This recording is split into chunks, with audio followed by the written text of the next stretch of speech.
want to fend for myself, and I want to build people up for them to fend for themselves. Hey, everybody. Welcome back to another episode of the Free Like Me podcast. Guests come on, speak their truth, leave their burden on the ground, and leave free like me. They also give you, the audience, some valuable tools and little nuggets for you to help yourself when you hit dark times and when your trauma arises. So please listen. If you find these episodes useful, share them. And I would humbly ask of you to go to my YouTube channel and hit the subscribe button. We need it to continue to grow and to continue to get great guests. This week, my guest flew in from Texas. His name is Garrett.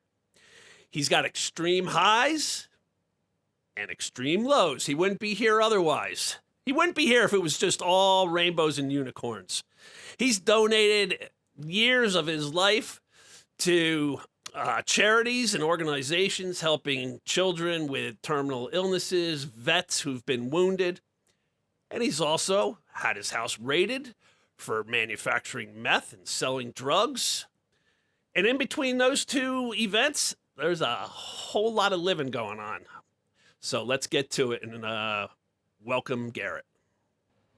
Garrett, my brother. Yes, sir. Thanks for coming in. Thanks for having me. So you flew up from Texas, but where did you grow up? Northeast Oklahoma. Oklahoma. Yes, sir. And take me back to little Garrett. Little Garrett. Was he well adjusted? Was he mischievous? Was he angry? What was going on with you as a kid? All of it. Yeah.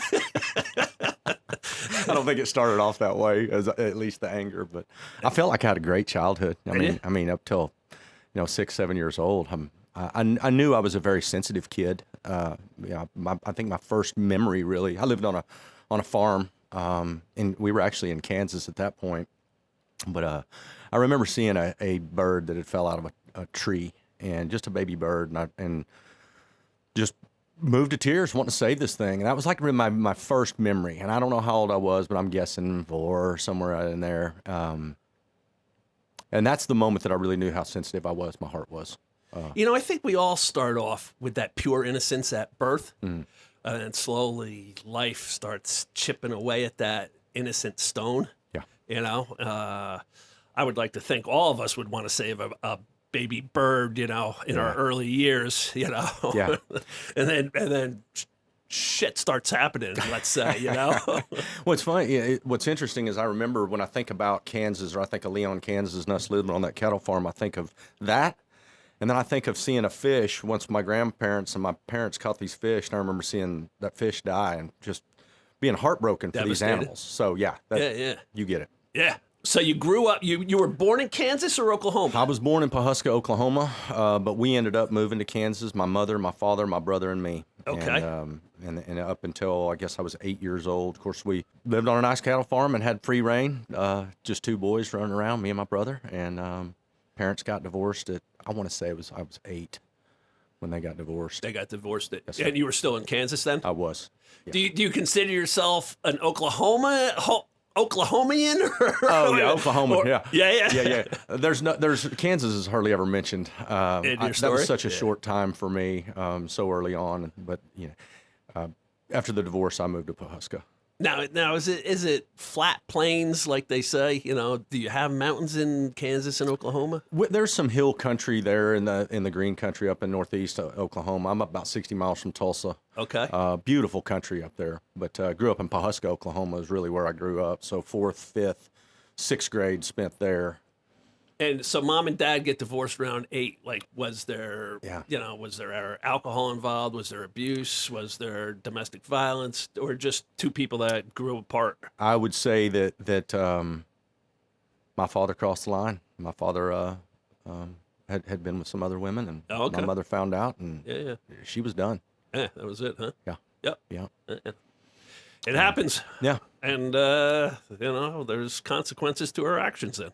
Yeah, and I think because we're sitting where we are with the topic that we're on today, I think it might be worth telling, because I've never really talked about this, but to start off, the divorce, whenever they told me that they were getting divorced, I remember us being in this 2-story home, and Dad was on his knees by a floor heater, and Mom was standing beside him, and he let Shane and I know that they were going to be separating and divorcing. And I don't know if you've been through that, but my immediate thought was, what did we do? Right. What did we do? Like, it's my brother and I's fault, obviously. He's not coming out saying, I slept with another woman, your mother found out. No, He's I didn't just find saying, that out for years. Right. Didn't know that for years. So little Garrett and his brother take it upon themselves that they're to blame. At least I did. I don't think Shane did. Okay. But I sure did. Right. We both took it completely different. But yeah, and then whenever we moved to Kansas, Dad's still trying to make things right with Mom, and he made a phone call to her, and I picked up the phone in the other room and was listening to their conversation. And he didn't drink a lot, but I knew he was drinking. Right. And I do remember seeing him at one point dump a beer over my mother in the kitchen in the corner. That, if you want to, I guess there was a little bit of abuse. Right. So when he said that to her what he said to her on the phone was, I just don't think I'll be able to make it in this life without my boys. And I thought he was saying that he would probably be taking his own life. Right. And so I would say over the next 2 to 3 weeks, I started making plans to go live with him. Started pestering your mother, I want to go be with Dad. Yes, sir. Thinking you'll stop him from doing that. Yes, sir. Yeah. And did she let you go? Yes, sir. She did? Mm-hmm. Wow. And did your brother stay back? He stayed with her. Wow. Yeah, I went with Dad. And then how long, and did Dad ever attempt anything while you were with him? No, Okay. He never did. And again, he hardly ever drank, and we might get into some of that later, but when he did. But no, we had a nice little house there in Pawhuska, and we were maybe there 6 months, maybe a year. Right. But I remember wanting a .22 rifle. And my dad was an insurance salesman at times, but on weekends we would sell at flea markets. I mean, we were selling boots and no-run pantyhose and whatever we could sell. And I wanted this .22, and my dad said, well, here's how you're going to do it. And he said, I bought you 100 rings, little turquoise rings, 50 cent, 75 cent rings. And I sold all those rings for that .22. I needed $70 for this .22 Marlin rifle. And I was almost there, and I went to check my piggy bank, and the money's gone. And he had to use it for rent. And we weren't there much longer, and then we moved in with my grandparents, and he was more or less constantly gone in the evenings and weekends going to Tulsa, and I'm assuming probably just living that life of still wanting to go out. Shacking up with Yes, sir. with women? Yeah. So I stayed most with my grandparents. Were you devastated? Like, did you confront him? Like, my money's gone for the gun, and then he just like, son, I'm sorry, I had to use it Yes, to sir. keep a roof over our head. Yeah, and I ended up getting the rifle, but I that was probably that was the first time I've ever been disappointed like that in my life. Right. Pretty disappointing. I was there 4th, 5th, and 6th grade, and we'll talk about Chad, so we might as well do it in order. When I got there in 4th grade, I there was 2 or 3 guys that walked up to me, and one was Chad Crawford, one was Chad Sweden, and the other one was Bo Atterbury. And these guys were all, pretty popular guys all the way through high school. But they walked up to me, and one of them was wearing an OU hat, one of them was wearing an OSU hat, and they said, "Who do you like, OU or OSU?" And I didn't know what OU or OSU meant. I just saw their hats. And I'm looking at these guys, and I look at Chad Sweden and his eyes and his blue eyes, just the way he looked at me. I thought he had an OSU hat on. I said, I like OSU. And he said, "You're with me." He said, "You're with me." And he put his arm around me, and him and I and Chad Crawford stayed very, very close all the way. Best buds from there on out. Yes, sir. Yeah, it's tough going into a new school, I would imagine. At that age, there's already cliques, and letting the new guy in is Yeah. yeah, that's cool. They came up to you. Yeah. So either way, you were going to have a friend. If you picked That's OU, right. That's right. the other guy would have put his arm around. I'm going to have one Chad in my life, one way or another, right? Yeah. That's cool. So then how did things go, after hooking up with these guys and going through schools? Yeah, so 4th, 5th, and 6th grade and sports and riding bikes and People wonder why I don't like football or baseball or really pay attention. It's not that I don't like them. I just don't pay attention to any of them. But when I was 11, I had actually moved from Pawhuska to go live with, or from Kansas to go live with my father in Pawhuska. And I was riding my bike one day with a buddy of mine, and I came home freezing. I mean, it's hotter than hell out, but I'm freezing, and I overheated. My dad packed me in a tub full of ice, and since then I had these exertional headaches. And so I never could hack sports, whether it was baseball, I tried football, I just couldn't handle it. But I didn't want anybody to know why. And so I more or less replaced it with being a shithead, you know. Right. And as I got older, you know, it's just drinking and partying and all the way through high school. And I used that as like, I'd just rather do that than this, when really all I felt was weak and useless. Did your parents divorce? Did it build up anger in you? Oh yeah. Rage? Did it More did pain. it manifest in any ways? I think it probably did. I don't think I was angry. I was more hurt at first, and then it turned to anger. Yeah. Yeah. And how would it manifest?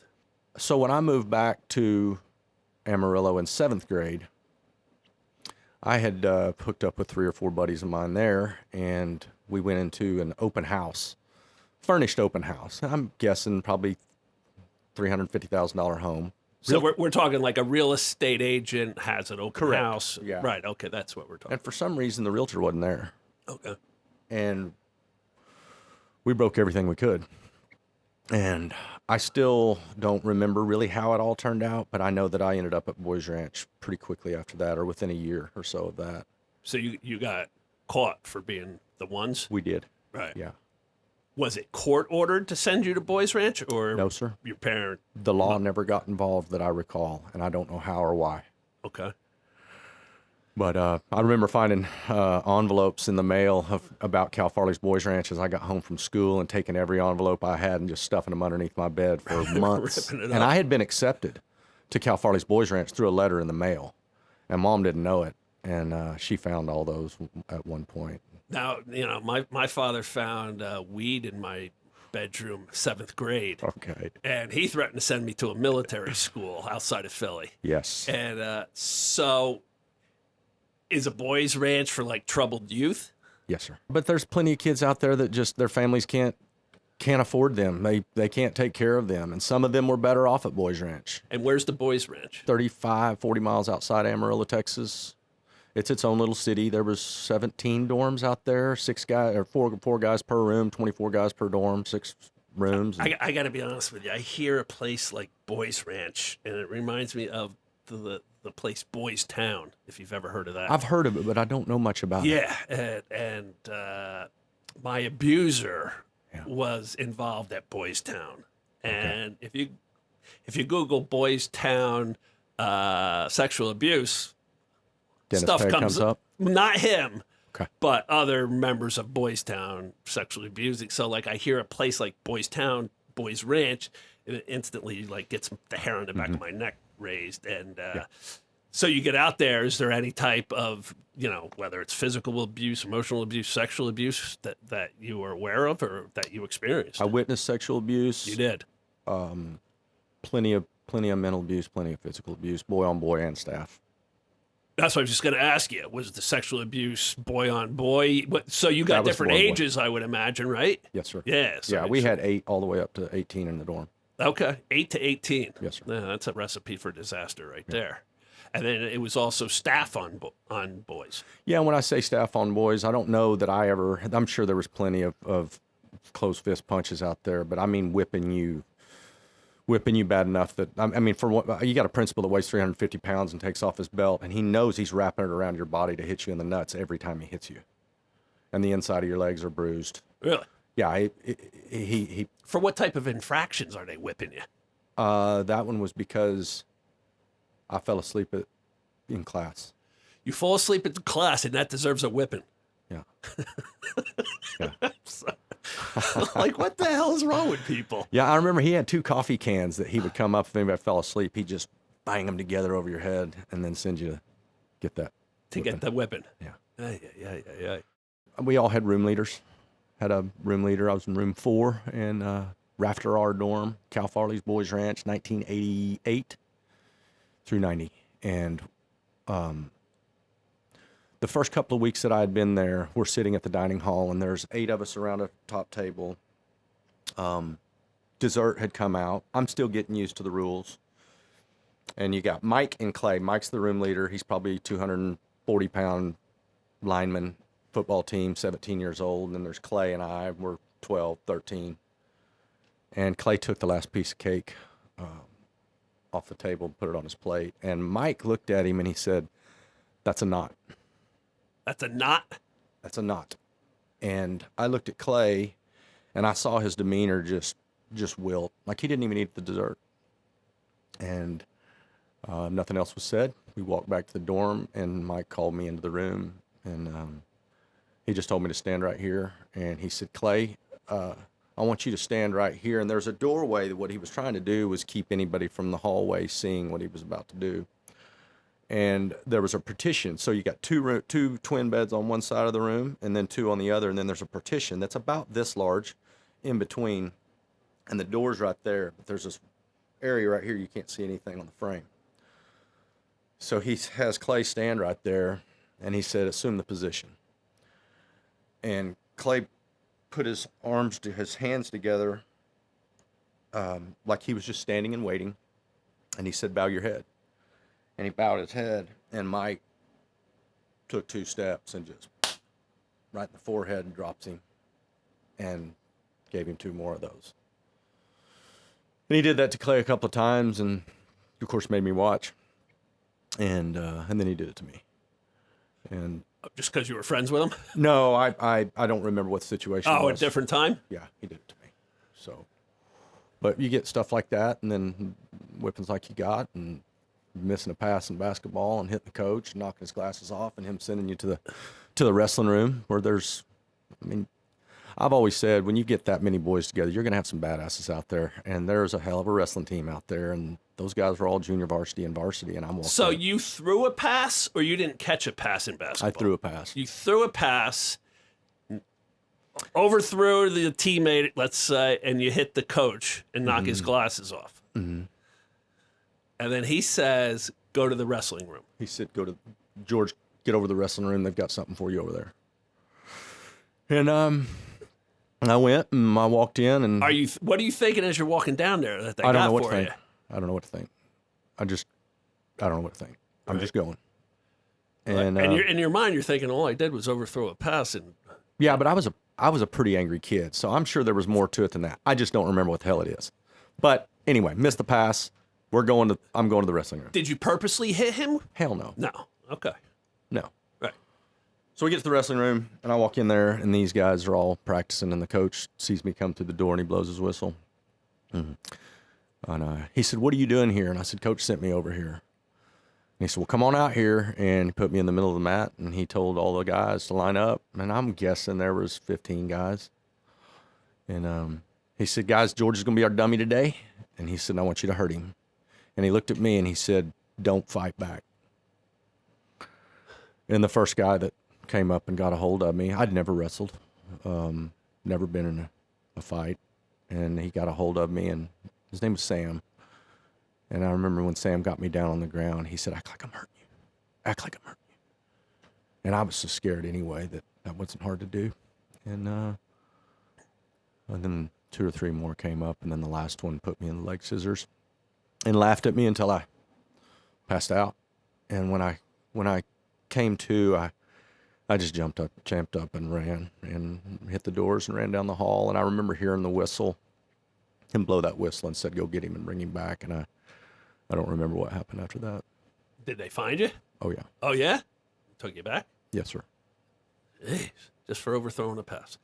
But it might have been something building up ahead of that pass. Oh, I'm sure there was. Because, like, how would this guy know, like, you walk in the room, like...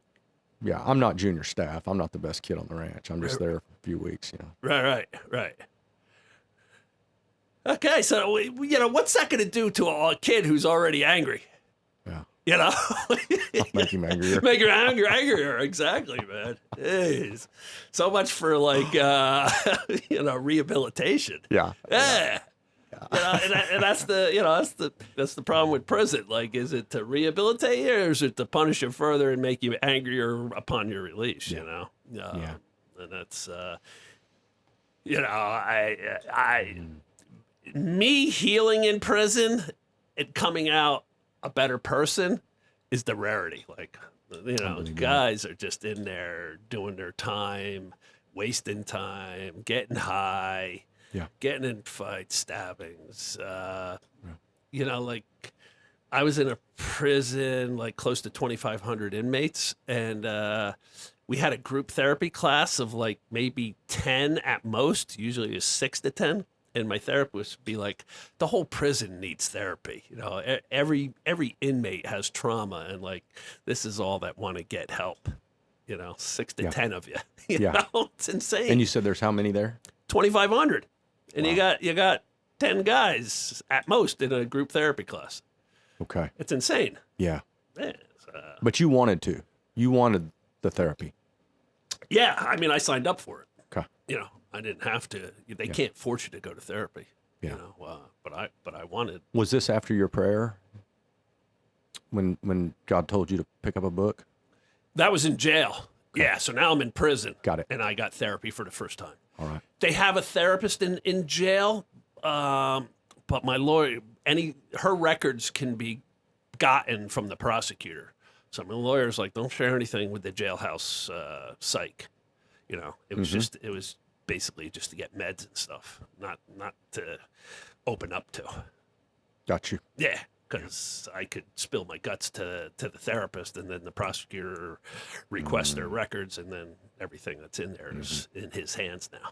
Yeah. So you just can't talk to inmates in there about your story, your case. You can't talk to guards. You can't talk to the therapist. You're just on a little island by yourself of pain and misery. Total time for you in prison? 4.5 years, pretty much exact. How long were you at this boys' ranch? 18 months. 18 months. And then what happens? Where do you go once you get out of there? Now, what made it end at 18 months? My dad never wanted me there. With some other things that had happened, and a dorm parent just constantly pushing me up against the wall and putting his finger in my chest, and it's almost like he wanted me to react at some point so that he could whip me. And I didn't, but I was headed to the clinic to do something. I don't know if it was a dentist or whatever it was, but I was just at that point, I was like, I'm either going to kill myself, or if I can't talk to my dad, I want to die. And I snuck into the boys' center and into an office, and I made a call to him.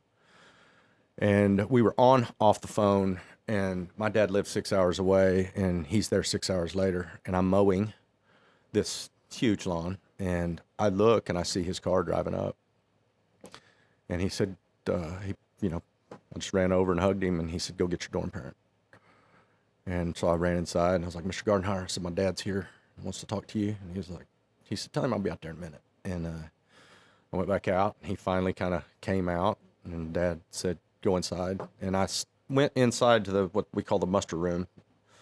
And I was looking around through the screen door watching him, and I could hear a little bit of what he was saying, but I heard my dad say, so I hear you got a problem poking my son in the chest?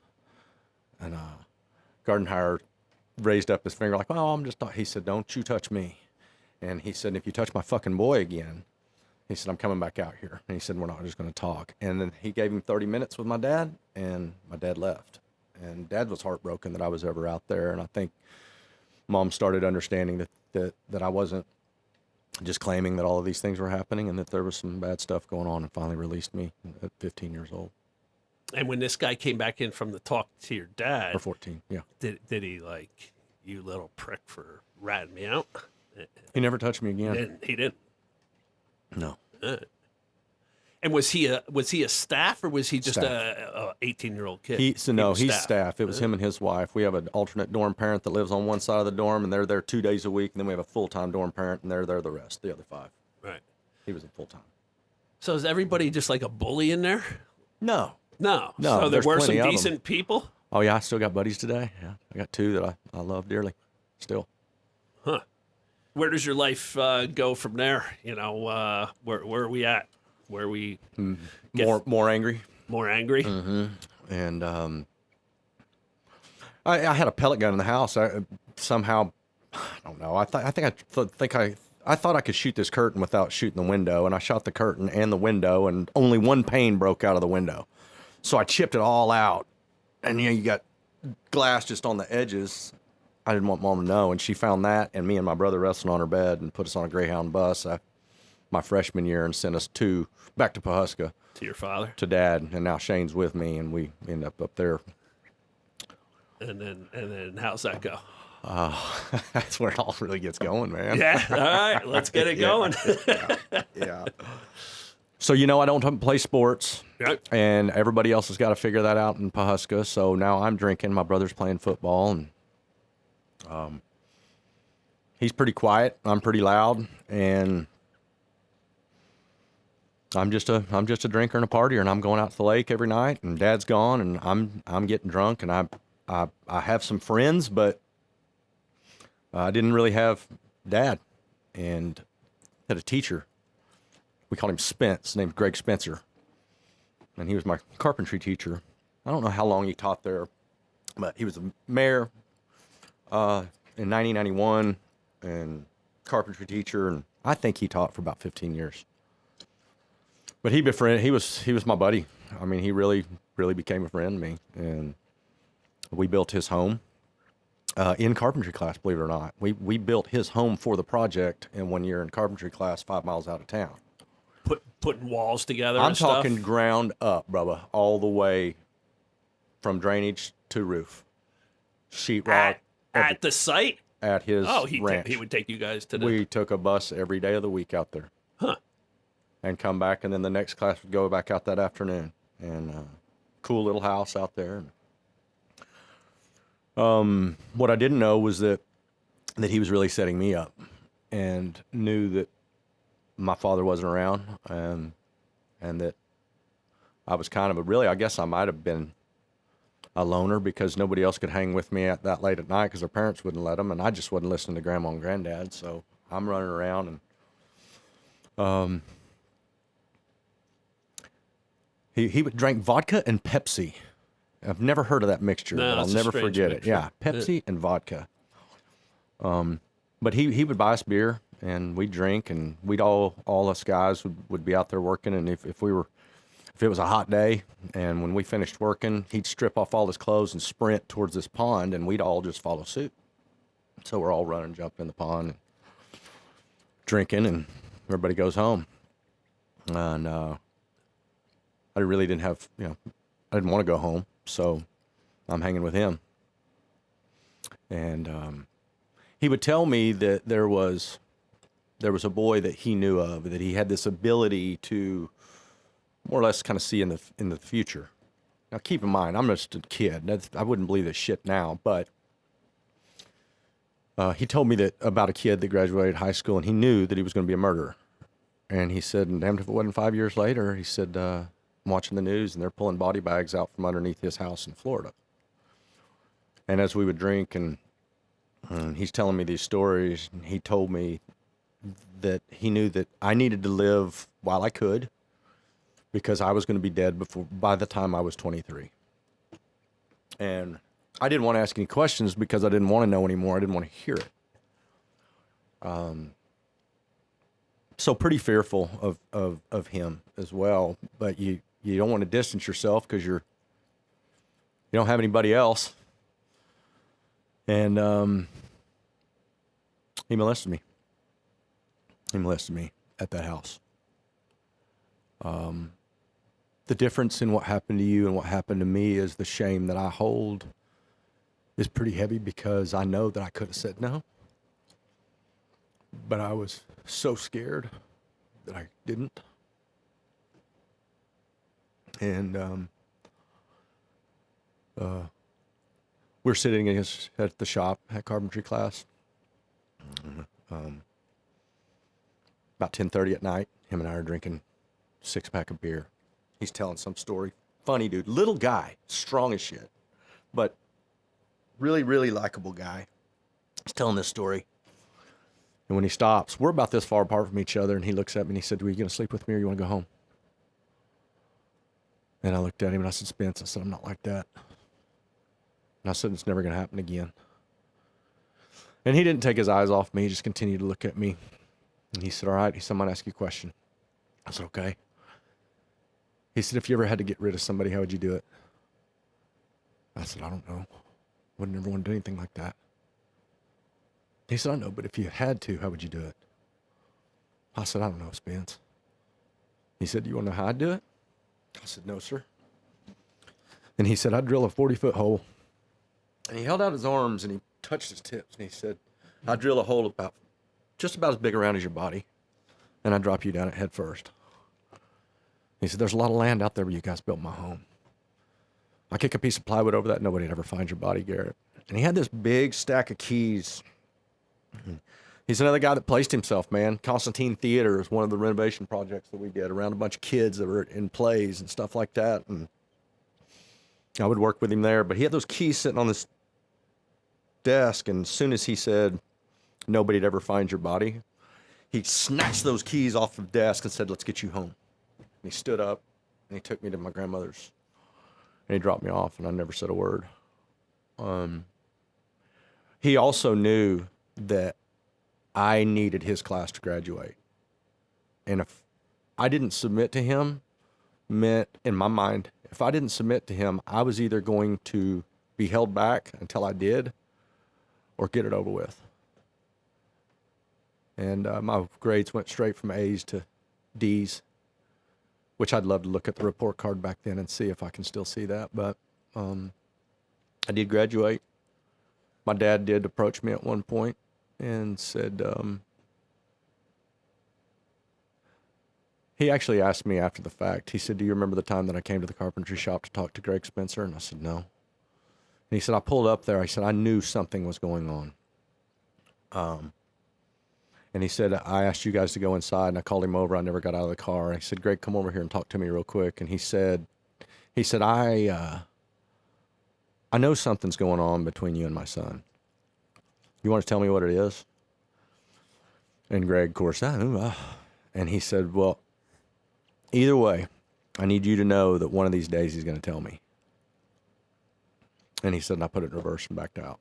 So he backs out and leaves and had kept a closer eye on things, I guess, but I never really knew it. And I was living in Tulsa, Oklahoma. Now I'm 21 years old. I graduated high school. I start selling cars. He was selling cars when I was young, and I was like, man, maybe I could just sell cars because I damn sure wasn't going to college. I grew up on Ritalin. I'm ADD. I'm hyperactive. I can't sit still. I am not going to college. I hated every minute of high school. But I'm in Tulsa, Oklahoma.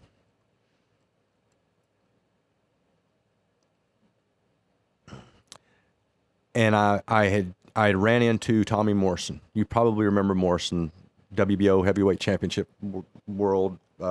He starred in Rocky V.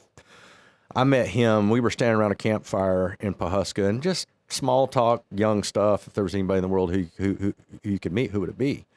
And this is, I don't know, man. Tommy Morrison just won the heavyweight champ, beat Lennox Lewis or Razor Ruddock for the WBO heavyweight championship of the world. And Lethal Weapon just came out with another movie, probably Mel Gibson or Tommy Morrison. And I'd gotten started on cocaine at that point. Chad had died by then. Probably ought to back up and talk about that. Yeah. So when I'm in Tulsa selling cars, then I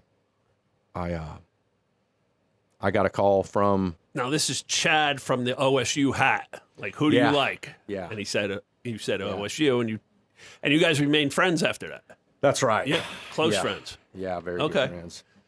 So I'm selling cars, and the last time that I saw Chad, I was 21 years old, and I was with a buddy of mine named Chris McCormick, and we drove to Pawhuska to see him and the guys. And I remember leaving, and Chad was still 20 and asked me if I'd buy him a case of beer. So I went and bought him a case of beer, and as we're backing out, Chris is sitting with me. And Chad had his Rottweiler in the back of the truck and somehow cut his mouth, and Chad took off his shirt and was packing ice on this dog. And I'm backing away, and Chris said to me, what would you do if that was the last time you ever saw him? And I was like, man, I love that guy. I don't know. And I guess a year or so later, Chad called me and told me that he thought that he'd screwed up. And I said, what happened? He said, I'm about to be a police officer, and my mother bought my 357 for me. I'm dispatching, and he said, Melinda cheated on me. I said, okay. And I said, with who? And he told me who it was. It was somebody that we knew. Was he married to her at the time? Mm-hmm. Okay. Just a year. So this is his wife. Correct. I said, with who? And he told me who it was. And I said, well, how do you know? And he said, he came and told me. I said, well, why did he tell you? He said, I think he felt guilty. I said, all right, so what'd you do? He said, I told him thanks for telling me. And I said, so where'd you screw up? And he said, well, I had that gun, and Melinda and I were driving out by the lake, and it was sitting in the seat, and I confronted her. I lost my temper, and I hit the emergency brake. And he said, Garrett, I think I had her in that floorboard by her neck before the truck even came to a stop with that gun to her head, and told her if it ever happened again that this is what was coming. And I said, Chad, was it loaded? And he said, yeah. I said, did you pull the hammer back? And he said, yeah. And I said, well, I got to ask you, man. I said, what would you have done if it went off? And he said, I would never do anything like that. I said, I know you wouldn't, but what would you have done if it went off? And he said, I'd probably kill myself. And so this is the point where I'm selling cars at Budget Car Sales in Amarillo, and I get the call, and it was my father. And I had paperwork in my hand, and I was going into the lobby, working with a customer, coming through the lobby, Garrett George, line 1, and I picked up the phone. And Dad said, are you where you can talk? And I said, yeah, Dad, what's going on? And my grandfather was sick, so I assumed Granddad had passed. And he said, I want you to be real careful how you handle what I'm about to tell you. I said, all right. I said, if Granddad's sick, I'll be up. He said, it's not your granddad. I said, okay. And he said, Garrett Chad Sweden killed his wife last night. And I dropped to the floor, just kind of collapsed on my knees. And I remember holding the phone down by my side, looking at the phone at my knee, and my immediate question pulled it back up to my ear. I said, where is he? And he said, son, I'm sorry, he's dead too. He killed himself. And so I hung up the phone and left and packed my bags and drove to Oklahoma. So almost an identical thing from what could have happened in the truck with her. Yeah. And how long was this after that incident? 3 months. 3 months. Yeah. Wow. And he actually did it. Mm-hmm.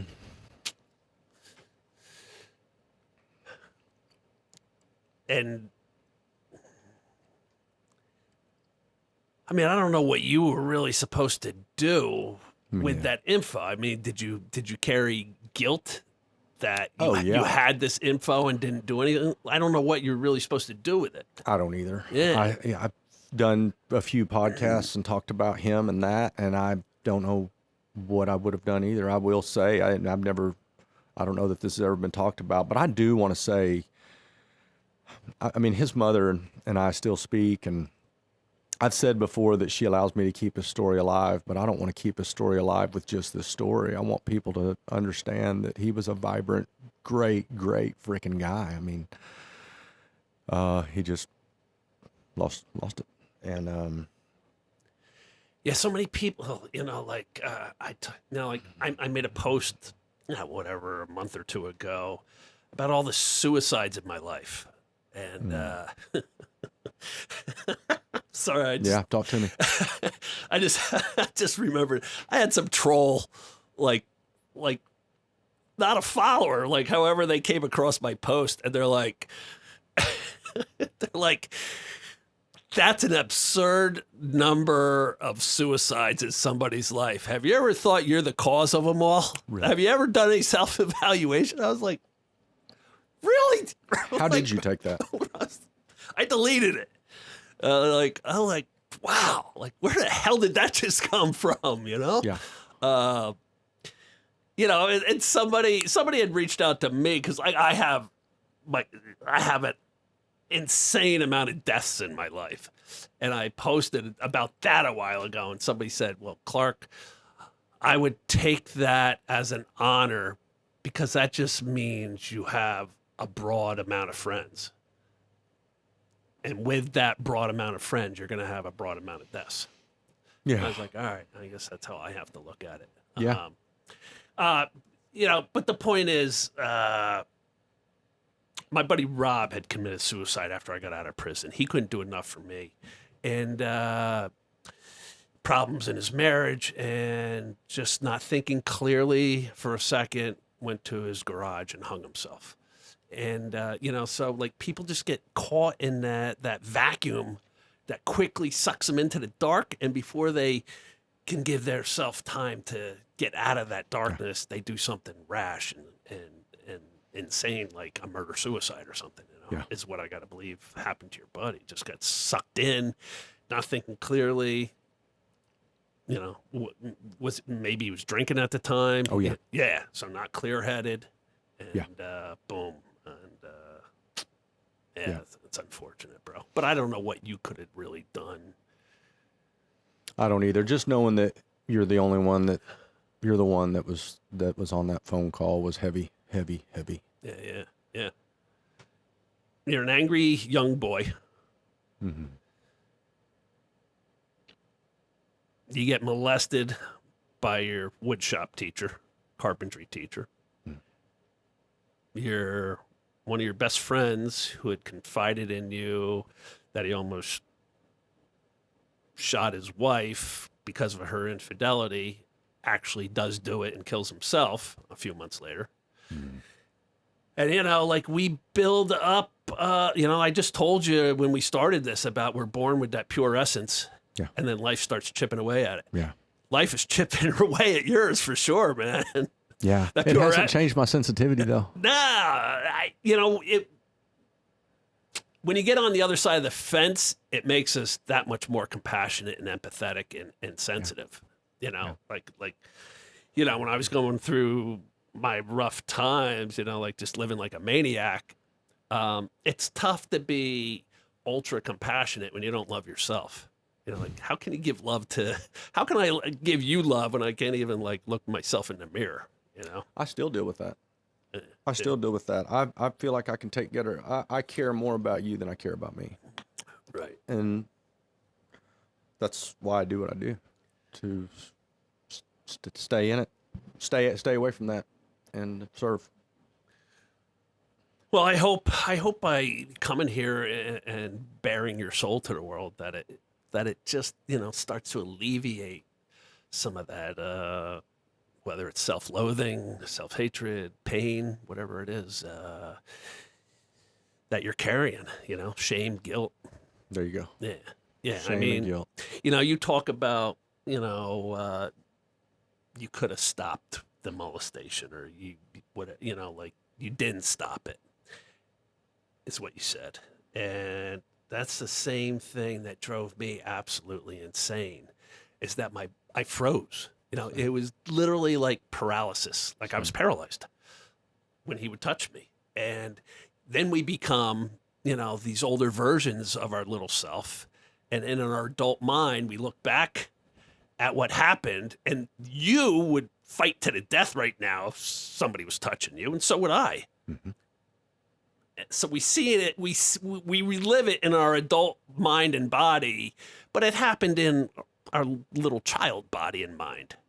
And that dichotomy between the two is what makes us nuts. And that's what drove me insane. I just you think, oh man, now I would fight to the death. I would gouge his eyes out. I would bite. I would kick. I would scream. The fact of the matter is, freezing is a natural body response to fear. Yeah. When you talked about that in the interview that I heard earlier today, and the first one that I'd heard earlier also, I can certainly identify with that as well. Like I said, man, a lot of similarities. Where does cocaine for me was, I tried coke when I went to college, 1980s. It was all the rage. And that first time of doing a big fat line, it was just like a love affair. Yeah. It was like, man, I don't feel weak anymore. I don't feel insecure anymore. I feel strong. I feel confident. took all those feelings of insecurity away, you know, and it would be later on in life where it really reared its ugly head at me, but it was like an instant thing though, you know. So where did you first try coke, and where did it grab hold of you? Borger, Texas. After the funeral, I came back, still selling cars. After Chad's funeral. Yeah, I came so back to Amarillo. shortly after. Mm-hmm. Yeah, 3 months. Three after months. the funeral, I would guess. So you're ripe for the picking. Yeah, I moved away from Amarillo. I took a job selling with a buddy of mine that did a lot of cocaine down in Borger, Texas. He's managing a car lot, and I got down there. And even though he did it, I didn't do it. But I met another guy that did that I thought was pretty cool, and I was in a Chevy truck at 10 o'clock at night, and still really, really. I mean, I was in bad shape from Chad. I couldn't keep it together, and so dealing with all of that, and this guy's just having this conversation with me at a parking lot, and he's dumping coke out on the console, and I'd never seen it before, and I was like, "Is that coke?" And he was like, "Yeah." And I was like, "Can I try some?" He was like, "Yeah." And he cut it in half and slid me a line, and I did it, and 10 minutes later, we're driving and talking, and I was like, "Can I get one more of those?" And 3 days later, I'm buying my first bag, and I'm going to work at 8 in the morning and sitting on the back of the toilet, to line you out of line for work. And I remember saying to myself, "Man, I can't do this again. I'm just, maybe today." And Today years turned into tomorrow, turned into years. Yeah. So that first line like grabbed you in that truck. Mm-hmm. Yeah, same thing with me, man. Yeah. Drugs are just, they're there to like, it's like it's almost like the devil talking to you. Like, Oh yeah. You want that pain to go away. You want that shame to go away. Well, just give me a try. It'll go away. And it does. That's the problem. And then comes back tenfold, right? Yeah, it works until it doesn't work, you know? In prison, like there's signs all over the walls in prison, no horseplay. And the saying is, things are funny until they're not funny. What starts out as horseplay, all of a sudden somebody catches a feeling about horseplay, and it's a full-on fight. So, and it's just like, and that's how it is with drugs. It's fun until it's not fun anymore. Yeah. So my drugs started off as fun, and then definitely, once it gets its claws in you, it's not so fun anymore. So tell me, like, I mentioned in the intro about, cooking meth or selling meth or whatever you're doing, and house being raided. Take me into that. Were you actually cooking meth? No, I wasn't a cook. I Okay. wasn't manufacturing, but we used to joke that we weren't manufacturers. We were remanufacturing because we were cutting it. Right. But no, I never manufactured, but saw plenty of guys that did. But let's see.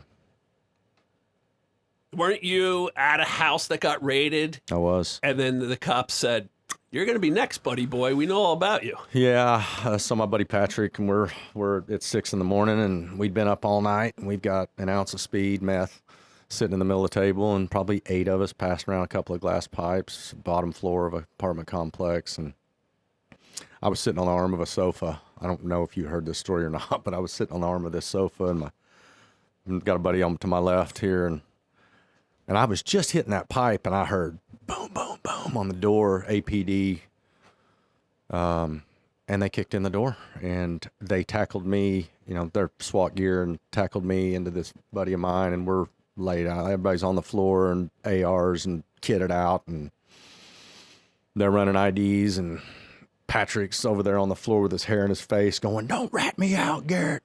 Don't rat me out." And everybody else, and it's like, we're all caught. Right. You don't have to worry about me ratting you out. We're all caught. Yeah. And I had this little Pomeranian, this little black Pomeranian that I had for about 4 years, and she was with me.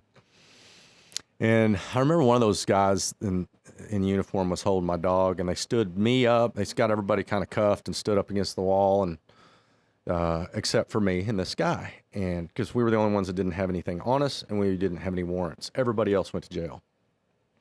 And this guy's got my dog, and he walks up to me and he said, what's your name? Because another one had already ID'd me.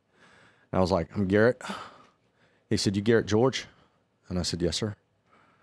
And he said, good. He said, we're coming for you next. And he said, here's your dog. And I kind of like, what? And he was like, no, he goes, you save that shit. He said, don't think that when we come to that pretty little house that your mama got there on memory lane, that we don't have gloves that reach up to here. Because when we're looking for it, we're willing to reach in it. And what he was saying was, if you even try to flush it, we're shutting your, because they shut your water off before they raid you, as you know. And you get one flush. And that what he was saying was, we'll go to the toilet, but we're going to get you. And he said, now get your ass out of here. So we left. I got my dog, my buddy. We go get my cougar. And I had my windows cracked on each side because it was so hot in Amarillo. And he opened his door after I got in. I looked over, and there's a spoon and a needle sitting in the passenger seat. And neither one of us shot. I was like, somebody dropped this into my vehicle. And I'm like, I thought we were going to get set up then. Then they'd get us for paraphernalia at least. Didn't. Got away. Huh. And still, we actually still don't know where that came from. No. Yeah. No. But we found the guy that turned Pat in, and we got him in a room that night, me and that guy, and we had him collect some money to go get him out of jail now, and we went and got Patrick out. And I got out of the dope game for about 2 weeks. Scared you straight, huh? For 2 weeks. Right. And I'm back in August 8th of 2002. I'm living in a nice little townhome. My brother, I can't remember if my brother was beside me at that point or not, but he lived on the one next door with his wife, and I was a pretty likable guy, likable dealer. Everybody on the block liked me. They all knew what I was doing. They were, working during the day, and I'm working during the night, partying, selling dope. I mean, people are coming in at 4 a.m. But everybody put up with me until that morning, and I had 7 G's. 7 grams sitting on my counter. I'm upstairs in my room with my dog. Of coke or meth? Meth. Meth. Yeah. So you're doing more meth at this point. Yeah, at this point, I'm on the speed. Tell me, like, in my story, at the height of my coke use, I'm going week after week after week after week with like single-digit hours of sleep for each week. Oh yeah. Just basically, around the clock for 3-4 days, get 6-7 hours of sleep finally, and then just pick back up, another, Yep. You go a week without sleep and using drugs around the clock, you get pretty batty. Yeah. You get hallucinations, you get Even more paranoid. yeah, you get kooky, oh my God, when you get the cocaine hallucinatory with the auditory, hallucinations, and you start peeking out your, curtains, thinking That's all I did. You're just standing there still, like every sound is like, oh, that's somebody's outside the window. Yeah, and then you move up back to the upstairs window out back and go watch it for 2 hours. I listened to a podcast, a multi-millionaire over in England, and he's like, I bought this huge 30-room mansion. And he goes, you would think it's all fun and women and just parties. He goes, no, it was me with ounces of cocaine alone in a 30-room mansion, going from room to room, listening for every noise, thinking like, who's in that room? Wishing he had a smaller house. Running upstairs, downstairs. And I'm picturing this in my mind. I absolutely know it. He's like, it would be 24 hours of running from room to room, one end of the mansion, up, down. Oh, yeah. Like, just looking for people, like, who's in my house, who's in... And I'm just like, oh, my God, I can picture that exactly. So you're doing the same thing. Oh, yeah. Matter of fact, dude, staying on that topic, man, somebody took this red little, like, laser point that just blinked, and they put it, I'd say 60 yards away in an alley on a fence, knowing that I could see it out of my front window. Oh, tormenting. Yes. Just for me, Right. And of course, I make my way around the neighborhood at 1 a.m. I'm sneaking up there to find out what the hell it is. And obviously, it was somebody messing with me. That's great. Knowing how paranoid I was. So, yeah, they kick in the door and I remember standing up. I heard that same boom, boom, boom, and remember, APD, and And you had 7 grams of meth. Did they find that? Oh yeah, Okay. yeah. I'm getting to it. I stood up and I got my dog is on my bed, and I look out my window. I'm the second story. I'm looking out this window and I see this gold van that's pulled up, and I see guys, in uniform, SWAT police cars out there, and they'd already kicked in the door, and I heard them clearing the rooms downstairs. And when I turned around to look down my hallway, I saw just a flashlight hit the top of the wall on the stairs like he's coming up. And I've got this speed sitting in front of me, and I just take it, and I grab it, and I throw it into the closet, and they're yelling, "You better get your ass down," So I lay down on the bed right beside my dog. They come up, cuff me, turn me around, and that same dude, the same guy, had a manila envelope in my lap, and he dropped it, or in his hands, and he dropped it in my lap. So I told you. All right. And so they took me downstairs, and they searched the house, and it took them about an hour and a half to find it. They found a quarter of shrooms, and they found that speed, and they found 40 grams of methyl sulfate, which was sitting on my punching bag on the wall, and they thought that was, they thought they hit, got some more weight on me, and they finally found it and set me in the cop car for about 2 hours to. What's the methyl sulfate? What you were cutting stuff with? Mm-hmm. Okay. Yeah. So I went to jail. That was the 3 days that I was in jail, and a friend came and got me out. And did you do time for that? No, this is my first offense. Oh, okay. First offense, I got 7 years probation, deferred adjudication, got off in 3. In Texas, you can apply for early release if you don't have any failed UAs or any issues with your probation officer, and I got. So off in now 3. I can guarantee you that scared you straight and changed your ways, and you never touched drugs again. No, sir. Of course not. You wouldn't be here if it was that easy. Yeah, we gotta add some stuff. Right? I got my eyes tearing. So what's like your longest stretch of being clean? Oh, I'm coming up on a year. That's your longest one since way back then? I think I made it a year once. Year? And then, does something trigger you that causes you to go, like, you got this trauma in you, dude. You got teary-eyed telling me your story, and I'm honored that you would share everything with me. Really honored, man. And, so you still got this trauma inside you. Yeah. And so have you done self-analysis? Like, what keeps me going back to it? Oh, I'm 49, so that's how long I've been doing self-analysis. I was 21 then. Yeah. So. And what normally kicks off another run? Like just something triggering? Well, it would always be alcohol, number one. Gotta lower your strength of your willpower by alcohol. Let's put it this way: the best thing that I did, full transparency, the best thing that I did was get out of Austin, Texas, and move to New Braunfels 4 years ago. And the reason why is because everything shuts down at midnight, and I always ended up finding myself out with customers, and then late and drinking, and then straight to the strip club 3 times a week. I don't know what I'm spending, but surely $20,000-$30,000 a year on coke, and just wasting money and chancing it every other night.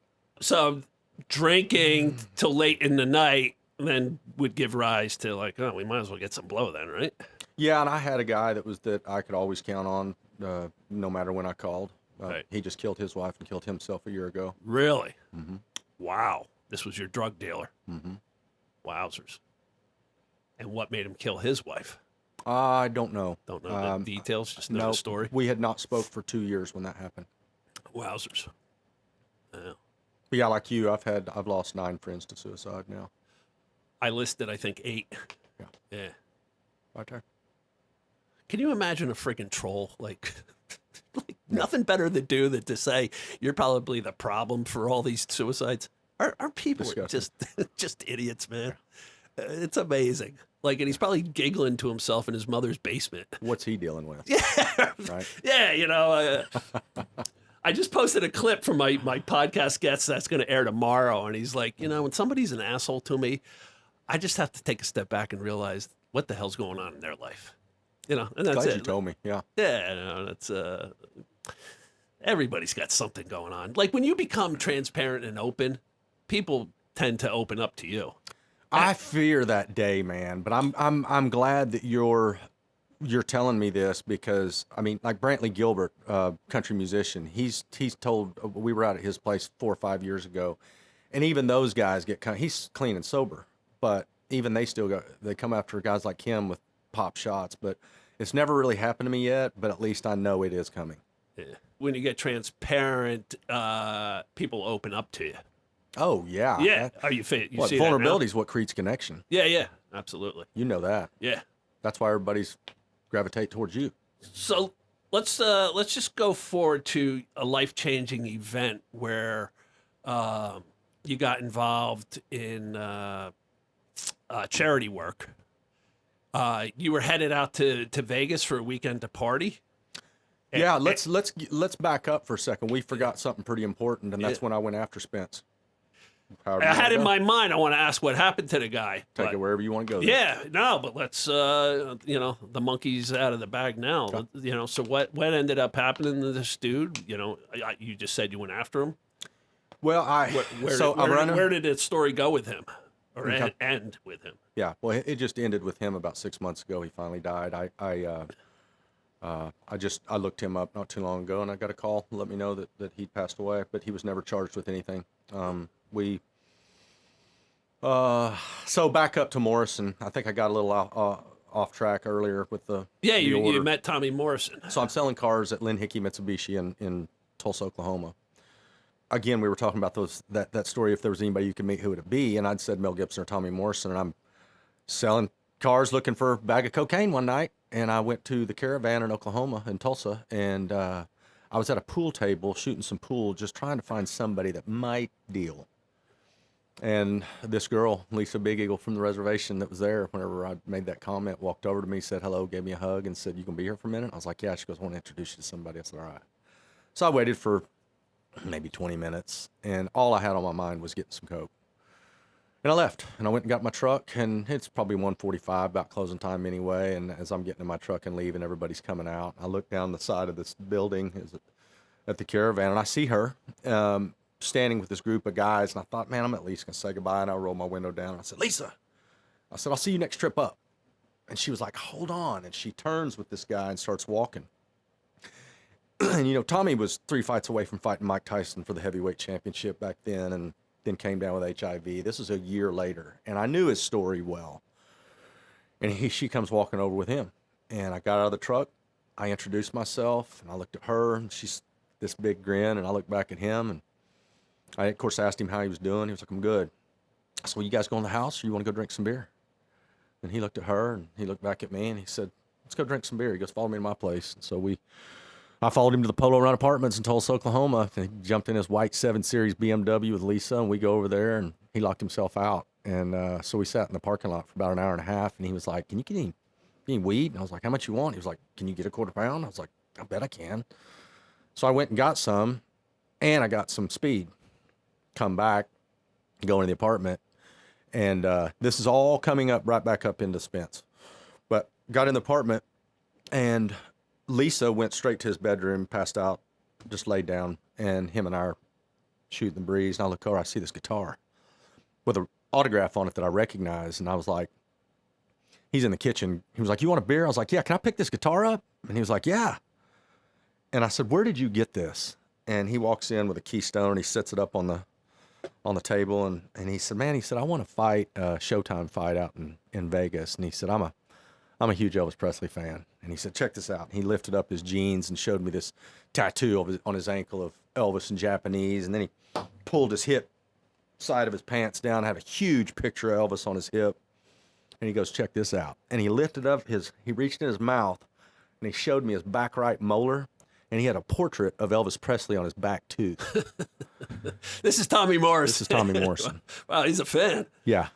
And he said, this guy knew I was a fan, and he said he was waiting. He said all of the media was in the ring, and he said I could see this guy holding this guitar up, just making his way through the crowd. And he said he got to the ring, and he passed it off to me, and he said, "I hear you're an Elvis fan too," and he gave it to him and walked off. And it was Elvis Presley's signature on this acoustic guitar. We sat down and drank, and I don't know if I did it right in front of him, but he was like, "What is that?" I was like, "Speed, meth," and he was like, "Try some?" And I was like, "Yeah." He's like, "All I've ever done is GHB and ecstasy." And we were up till about 11 a.m. the next day. I had to be at work at 1. Lisa. Now, how are you doing the speed? Are you smoking it, or are you snorting it, or snorting it at that point? Yeah, turned into smoking it. But I got to work, or I'm leaving to get to work, and I said, "Man, it was good to meet you." And he was like, "Well, hold on." So you stayed up till 11, and then we're going right to work? Yeah. Aren't those miserable days? The worst. Oh, my gosh. The worst. The first time I had to do that, it was just misery. And you're like, I will never do that again. And then you do it in 2 And then days. all of a sudden it's 3 a.m., 4 a.m., 5 a.m., 6 a.m. You're like, well, I guess I'm doing it again. Yeah. Oh, it's hell. Hell, I tell you, man. Pure hell. I know it. 100 times later, I was like, that's the last time I'm doing that again. Yeah. Yeah. Man. Ugh. So I told him it was good to meet him, and he said, "Well, hold on." And he grabbed this sheet of paper, and he wrote down 6 different phone numbers, and it was one for each of his vehicles and his home, his apartment. And he said, "I'm going on vacation to Cozumel, and I'll be back in a week." He said, "Sunday night, next Sunday, let's get together." I was like, "All right." So I leave, go to work. And on Wednesday, he calls me from the ship, and he's on an anniversary trip with his wife. And he was like, "Get ready for Sunday night. I'm going to pick you up at whatever time." I was like, "All right." And he showed up. Now, I don't remember if this was the first time that he brought his monkey or if that was later, but I remember opening up the door to his car, and there's this spider monkey sitting on a console right beside him. And I was like, "What's this?" He was like, "This is AJ." Like, "Okay, is he going out with us?" And he was like, "No, I'm taking him to get babysitted." All right. So we drive over to his other wife's house, Dawn 1, Dawn 2. And he drops the monkey off with her, and we go out. So Dawn 2 never really liked me because he brought the monkey every time so that we could go out alone, so she had to babysit the monkey. And we run pretty hard for about 3 months, and I'm just behind a little bit here and there. And 3 months later, I'm at the Tommy Morrison Knockout Age Celebrity Golf Tournament in Nashville, Tennessee, and I noticed how much weight he was losing, and he'd taken his shirt off, and guy's already HIV positive, and I talk about. Were you aware of that? Well, of course I was. Okay. I was aware of everything. Yeah, I knew his story well. Okay. But immediately I was like, I've got to go. I've got to go. We weren't any good for each other, and I could go into that story, but I don't know we have time. But we parted ways, and within a week of that was when I found out that Spence was adopting a guy that I knew that was a little bit younger than me, and I'd never told anybody. And I called this guy, and now this guy's how old at this point? 20? 18, 19, 18, somewhere 19? in there. And Spence is going to adopt him. Yeah. And you're like, oh, hell to the no. Yeah, so I called him and caught up for a minute, and I said, "Hey, I hear Spence is adopting you?" And he was like, yeah, and telling me all this. And when he stopped talking, I said, "I'm going to tell you something. I know what's going on in that household." And I said, "I'm about to put a stop to it." And he was very, very quiet, which I felt like was a confirmation to me. And it's so quiet that I didn't know if he was even on the other line. And I said, "Are you still with me?" And he goes, "Yeah." And I said, "Okay." And we hung up. And that was all I needed to know. And I went and borrowed a .38 special and a revolver, and I spent the last little bit of my money to go buy a fanny pack. I'd also lost my job after that deal with Tommy, so he had hired me to work with him, just $500 a week. You're my personal assistant. Who, Tommy had? Yeah. So now I get back from this. I get back from you Nashville. lose your job. And so what? You guys are just partying around the clock for 3 months straight? But I get back from Nashville, and I've got no job, and I'd already left him, and then I find this out, and I'm like, how much worse can it get? I'm about to lose this apartment. I got no job. I can't pass a drug test. And I hear about Spence. So I borrowed that revolver and got me one more sack of Coke and called his house at 10:30 on a Saturday night. And so now we're looking at however many years later since I graduated, not seeing him or ever talking to him. And I think he probably prepared his wife for that call one day. And I called and I said, is Greg in? Now I'm calling him Greg because I'm an adult. It's not Mr. Spencer or Spence anymore. And she said, who is this? And I said, it's Garrett George. And she said, he doesn't want to talk to you. And she hung up the phone. So I called her back and I said, Day. All she did was pick up the phone. Maybe he picked up the phone. I don't know. They didn't say anything, but they picked up the phone. And I said, Day, put him on the phone or I'm coming to your house. And they hung up. And so I got high and most of the night. I left at like 6 or 7 a.m. that morning from Tulsa and drove 60 miles to Pawhuska. And I drove back up to that property where it all happened. And I crossed the cattle guard and no vehicles were there. And I thought, well, maybe they're at church. So I went to church and his truck was there and I parked and went in and I had that fanny pack and the gun in it. And I walked through the front of the church, just open the glass door and just walked to the left, kind of in the corner, scanning the congregation, and everybody was arriving. And I spot Day, his wife, and their 2 kids. And they were like 7 and 9 or something. And her boy's on her left, Elizabeth's on her right, and I'm looking at them, and I'm thinking, well, maybe he's in the bathroom, and I'm waiting. And he came in the bathroom, and then their boy turned around and saw me, and he pulled on his mom, and she turned around and looked at me. And when she saw me, she snapped back around, like straight, like rigid, and you could just see her grab both those kids, like hands on both those kids. And she paused, and then she stood up together with them, exited the aisle, and walked. I knew she had to walk right by me through the doors to leave, and she walked out. And he wasn't there. So I think he probably sent her in his truck, and he bolted. And that's when everything kind of caved in for him. And then I went and told Chad Crawford, my buddy Chad, and 2 other buddies what happened to me for the first time and what I was going to do. Well, was there any words from her when she walked by with Nothing. the 2 kids? And you're just giving her the death stare? I wasn't that upset with her. Right. I just wanted him. Right. And so I went to them and told the guys, and they were like, what are you going to do? I said, well, I'm going to go press charges.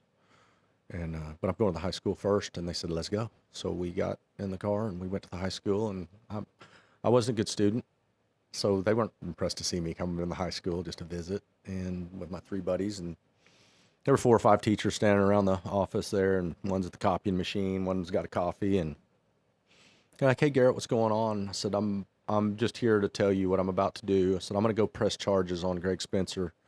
And they were like, yeah, for what? And I said, for molesting me while I was here. And they lost it.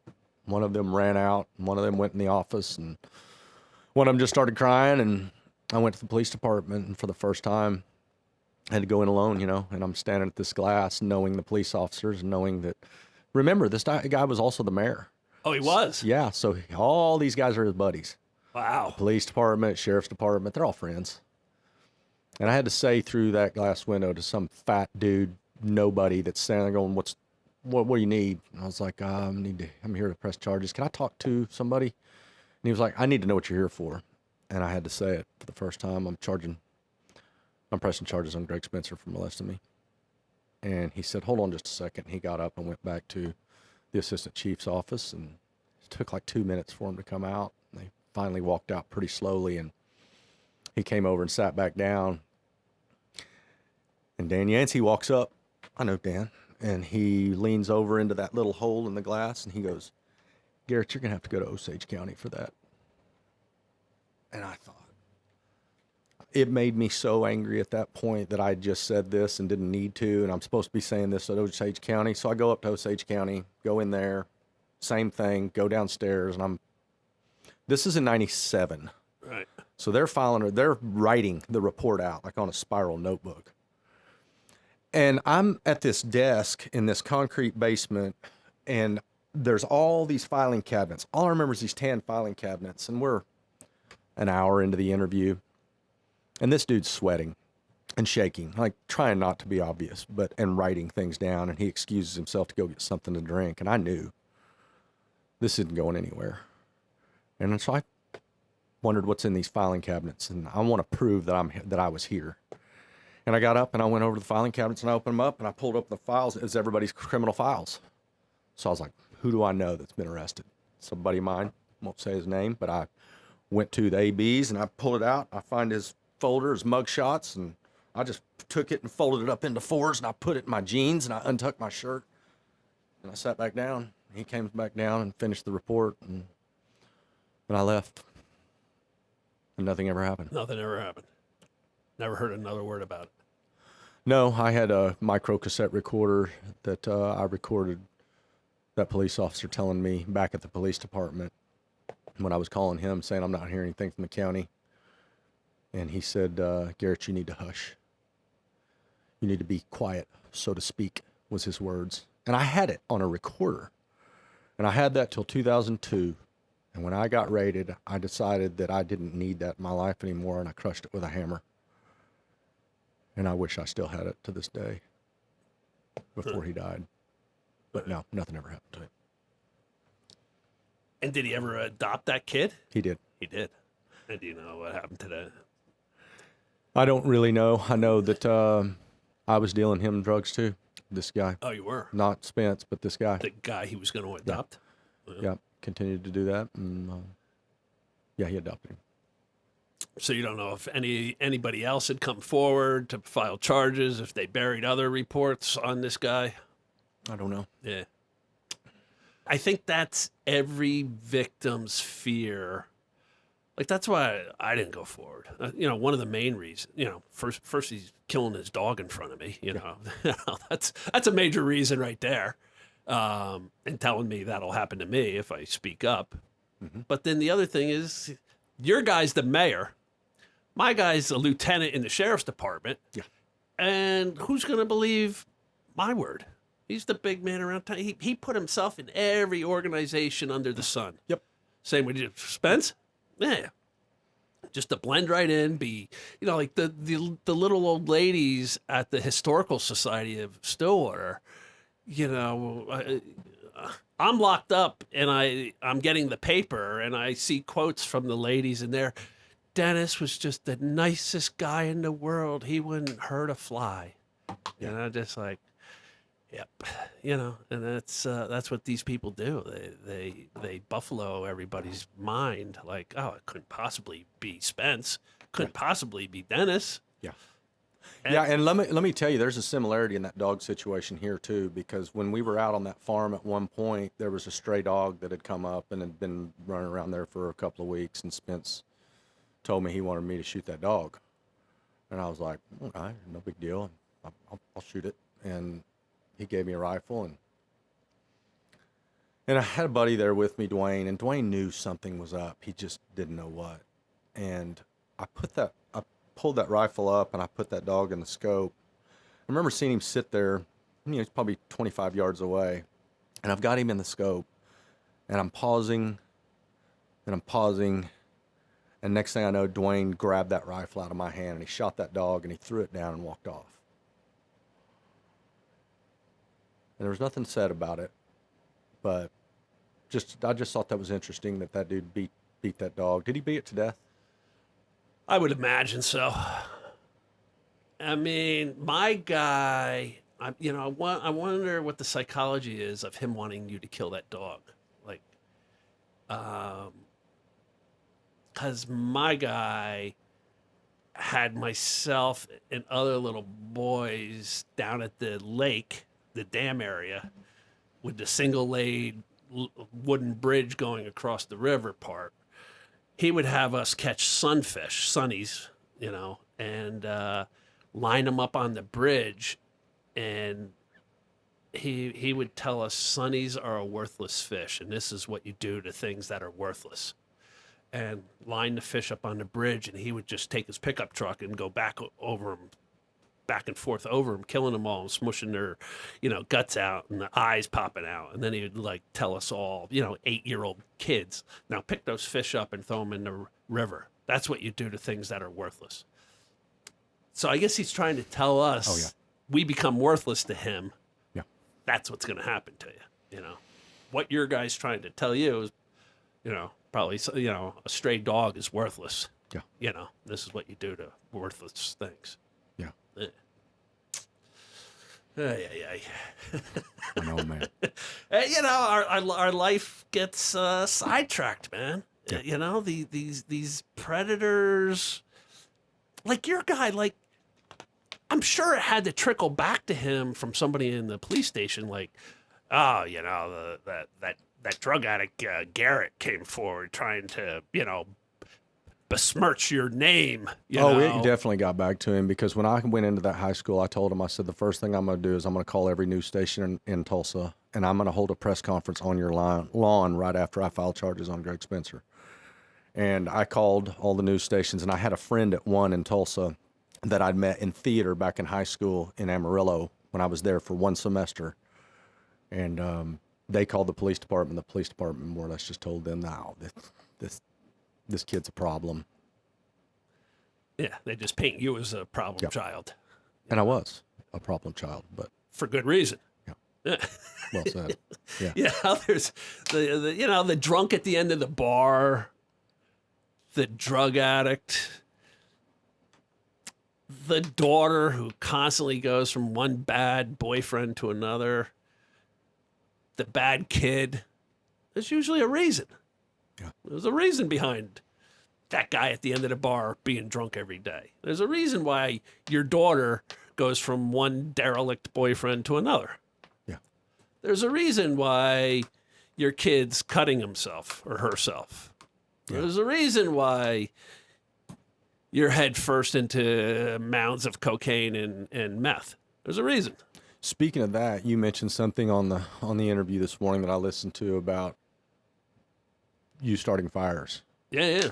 And I called my buddy Scott, and I said, dude, I got to tell you something. I said, I had just called a buddy of mine this morning after hearing some of your story. Hadn't got to the fire part yet.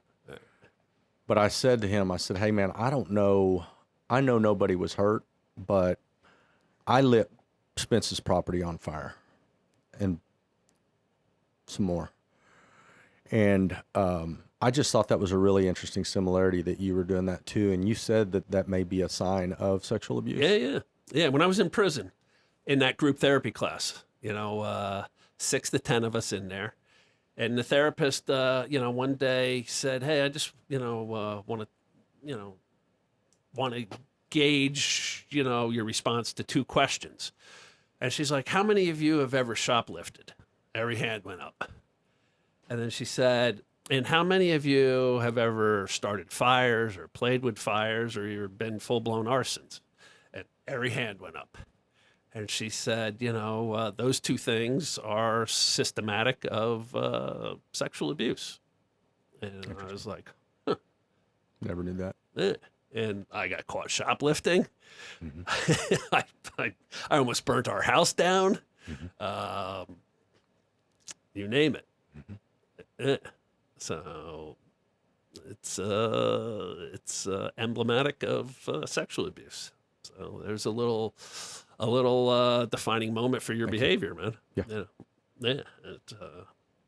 That you would even go try to burn your abuser's stuff down is even more telling. Yeah, man. So he, you know, and I can't. I've said this, like, how do these people wake up? How do they go to bed and get any sleep? How do they wake up? You know, birds are chirping, sun's just rising. How do they calmly have a cup of coffee?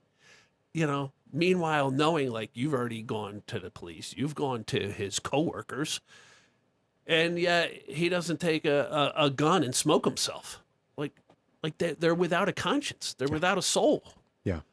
You know, I've said long before I killed my abuser, Dennis Pegg lost his humanity. You can't be raping little kids and have an ounce of humanity left in you. It's just, you can't. So what they've become and how they can live with themselves, if they had remorse, you know, it's those who are abused who live the life of torment. who commit suicide, who get drug addiction, who become alcoholics. You rarely hear of the predator taking themselves out with suicide.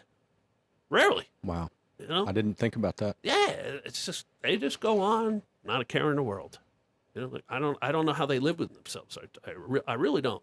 They've got to be lacking something inside that allows them to just continue living. Yeah, and I don't know how many people believed it and how many people didn't, but I would think that the town was kind of split on what to believe there. Probably more didn't believe it. Right. But now I'm the guy that's claimed that this has happened. There's no consequences, so there's no proof that it ever did. Right. And of course, I'm sure he's denying everything. And then I read in his obituary 6 months ago when a friend calls me and says, "Hey, I just want you to know that Spence died. Did you know that?" "No, you need to read the obituary." And I read the obituary, and it said something at the very end. He talked about some problems that Greg had in Pawhuska, but he found his real home in Bartlesville after he left Pawhuska, where he was welcomed as one of the most notable members of the Northeast Oklahoma LGBTQ committee. And yeah. So I'm sure he left his wife. Oh yeah, they were done. They were done, and then He left town. and then he joined. He was done He in finally Pawhuska. came out. That's right. And I just I was just talking about this too over the weekend. Like, all right, being gay is one thing. That's all fine and good.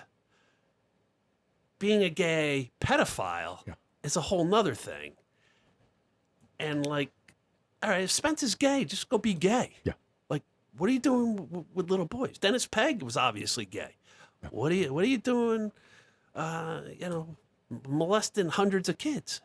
Two guys I talked to over the weekends, their father were obviously gay and molesting them as well. So like, if you're like, I know one thing doesn't feed into the other, but it's just go live your gay life. Like, like what are you doing?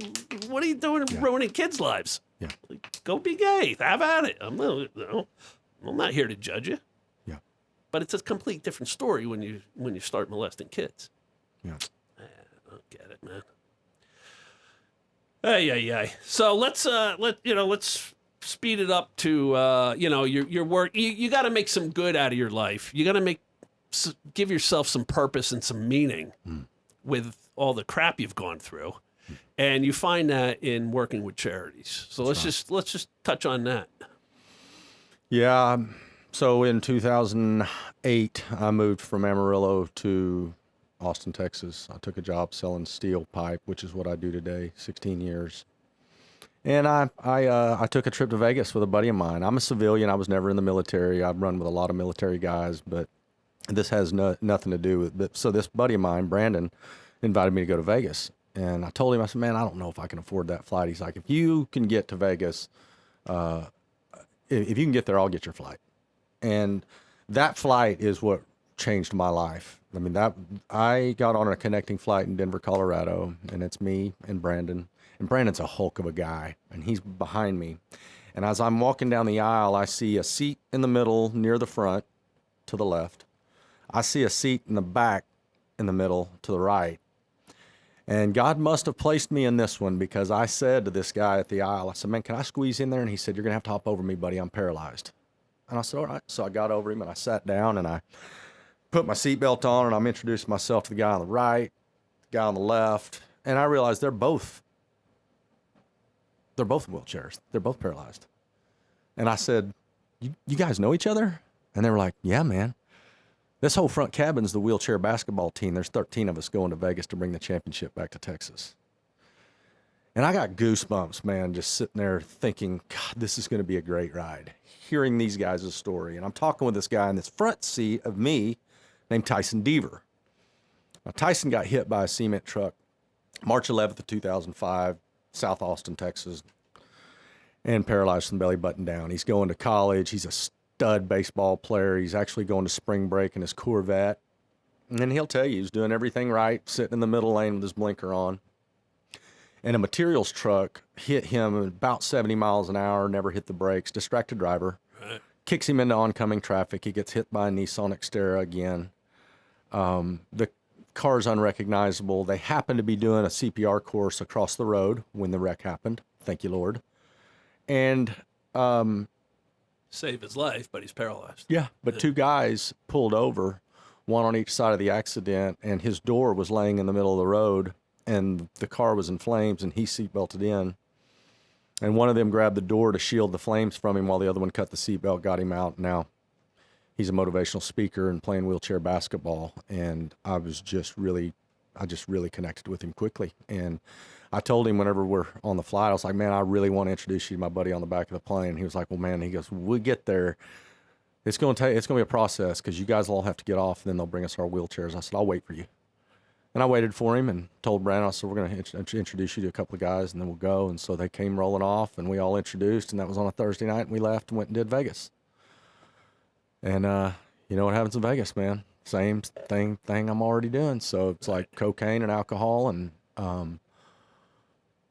I get on the plane Sunday, and I'm in the same spot with the same guys, and they won the championship. Awesome. And we get back to Austin, and I told Tyson, I was like, man, I want to get your number and stay in touch with you. And he gave me his number, and I went and saw him speak in Troy, Texas at a high school, and we became fast friends, and he's still one of my best friends today. And he was telling me about 6 months into our friendship about this action track chair, all-terrain wheelchair that he was about to get, $15,000 chair.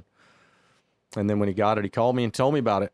And I said, what's it like, man? He said, Garrett, he said, I got in that thing and drove away from everybody across some terrain. And he said, I bawled my eyes out. And I said, how come? And he said, because I finally knew I'd be able to hunt and fish again. And so I never forgot that. And I guess 3 years later, Bill O'Reilly was doing his campaign to raise money for all of our Iraq and Afghanistan veterans to receive one of those chairs. And he was raising the money for about 1,400 that might need those at no cost, all through the Independence Fund out in Florida. And I think he had $30 million raised. And I just felt the call to raise the money for one. And I asked Tyson if he would make himself available and let me load that chair up, and let's go visit some of these highway contractors and that compete daily for these jobs, and let's get them all together for one common goal together for someone else. And I put together a benefit, and I found a nonprofit, and we ended up actually doing it for a boy who was 15 years old with cerebral palsy, because there's so much money raised for the veterans. I felt like they were taken care of. And so we actually filmed that. We did a documentary on Colby Harvey, and we put together a benefit. We needed $12,600 for his chair, adapted for him. And we raised $36,000 that night, and the nonprofit founder was there and asked me at that point, he said, there's going to be a lot of money left over here. What do you want to do with it? And I can share with you what we did with that later, but he also asked me if I would consider coming on board with Trinity Oaks moving forward to coordinate any of the dream trips for any children or adults that are terminal or battling a serious illness that have a last wish to hunt or fish. And I did that with them for about 6 years. And the last year that I was there, we hosted just over 50 different families that had last wishes to hunt or fish, and really started working with the combat veterans as well. We had 4 programs: our youth, our combat veterans, the terminally ill, and the sons and daughters of our fallen. And so I still work where I feel like I'm called to put together outdoor hunting and fishing adventures for people like I just told you about. Awesome. And what did that do for you working on that? You know, did it just? I prefer to say does it, not did it. It still does do for me. Yeah. It gets me out of me. Right. And I don't need to be in me. Right. I don't like me. Right. You don't like you. We got to get you to like you. I think I like me. I don't love me. Well, that's what. That was going to be the next thing. We got to get you to love you. You know. What I tell people is forgiveness should be directed solely for you. Like, people reach out to me and be like, I'm told I need to forgive my abuser. And I'm like, oh, hell to the no. I'm like, absolutely not. I Like, have. you've forgiven Spence? Mm-hmm. I say, if you feel you need to do that to move on with life, have at it. But no third party should tell Correct. an abuse victim what they need to Yeah. do or not do. Yeah. I go, forgiveness should be directed solely to you for how you've lived your life trying to cope with what was done to you. And most of us live these self-destructive lives, and we create more carnage, and it adds more guilt to us, and it's like a never-ending cycle. And I go, so you got to forgive yourself. You know, you're just trying to stay alive and trying to get through life with all this baggage that you're carrying with you. Yeah. You know, and that's what you got to do. You know, like, hey, you know, you've battled drugs, you've battled demons, you know, and you're just trying to survive, man. You know? Well, and I love to talk about forgiveness because I've got to do that for more than that. You know, I'm sure you heard the Last Letters podcast with Jeremy Locke and the guys that left me on the side of the road. Did you listen to that? I was listening to it on the way here, but so I only got like, you know, a half hour into it. Yeah, that's the one you need to hear. Yeah, I'll just run you through it. We were at the Cavalcade Rodeo, which is a pretty large rodeo there in Pawhuska, gone on for years and years, and it's fighting and drinking. I mean, that's just the way it was. And we ended up in a fight with some guys from another town. And there was probably 10 or 12 guys fighting and punches being thrown, and somebody got knocked out, and I saw somebody kick him in the head, and it went through me like electricity. It wasn't a guy on our side, but to see somebody get kicked like that just really hurt me. And I didn't know who did it, but I said, who did that? And this Indian raised his hand that was with us, and I knocked him out right beside him. And we left, and we get back to our camp, and guys were saying, you know, where's this dude? And I said, he's laying back there with the rest of them. And I see them carrying him up, and he's kind of coming back to consciousness and getting his stuff together. And he walks up to me, and I said, you understand why I did that, right? And he was like, no. And I was like, you could have killed that guy. And I just slapped him on his shoulder, like, we're good, but you could have killed that guy. And I never knew that, you know, for 2 more years, I went to high school there, and never knew that he held a grudge against me. And I was out at we have the Indian dances there in Pawhuska. And we were out at an Indian dance, and, you know, after that, we all went out to the lake to call Tallgrass Prairie Preserve for an after party, and it's 5, 6 in the morning. I'm drunk, and I'm telling a story, and most of the white folks had left, and a lot of the Indians were left, and one of them was talking to me, and he stopped me, and he said, Garrett, you need to go. Like, just trust me, you need to leave. And I was like, well, let me finish the story. He's like, get in your truck and go right now. And I turned around, and I looked, and that same guy that I'd hit 2 years before that was standing in the middle of the road with all of his buddies. And so I got in my truck, and I had this brand new Z71 extended cab 4-wheel drive, and I got in that truck, and I backed out, and I started driving down the gravel road, and I know it's 12 or 15 miles around the way that I'm going to go, and my gas gauge is on empty, or it's go back through these guys that are standing in the middle of the road.